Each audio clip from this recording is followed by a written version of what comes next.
I love these convenient little cans of pumpkin and the recipes they put on the side. But I'm going to make things difficult and use fresh butternut squash from the garden instead.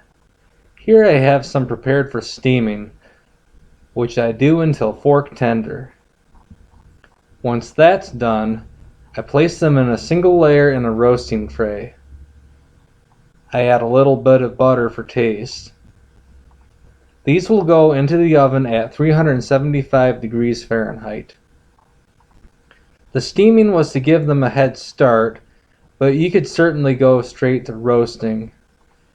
I want the outsides to brown and caramelize a little bit, but because I'm overcautious and impatient, I pull them when they look like this.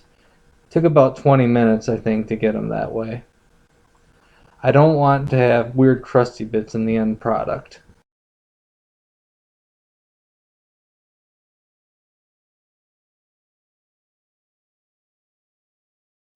Now for the fun part. I have my blender here and I add a can of evaporated milk.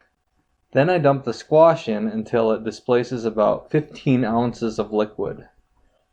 I ended up using all of it to my surprise. I should note that I am doing this totally out of order from how the recipe says to do this. Let me know if you think it matters or not.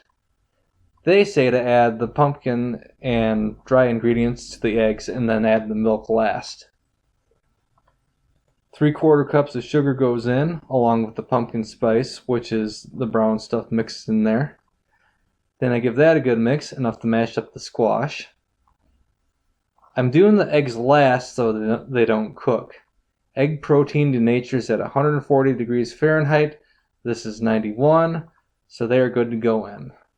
I've heard people recommend heating up the pie crust before baking it, so I was hoping to achieve something like that by mixing in the squash while it was hot. And oh my god, look at that pie crust. Isn't that just awful? But I'm not proud of it, but it's going to do its job, and it's going to hold the pie filling, and it's going to taste good. And that's really what matters.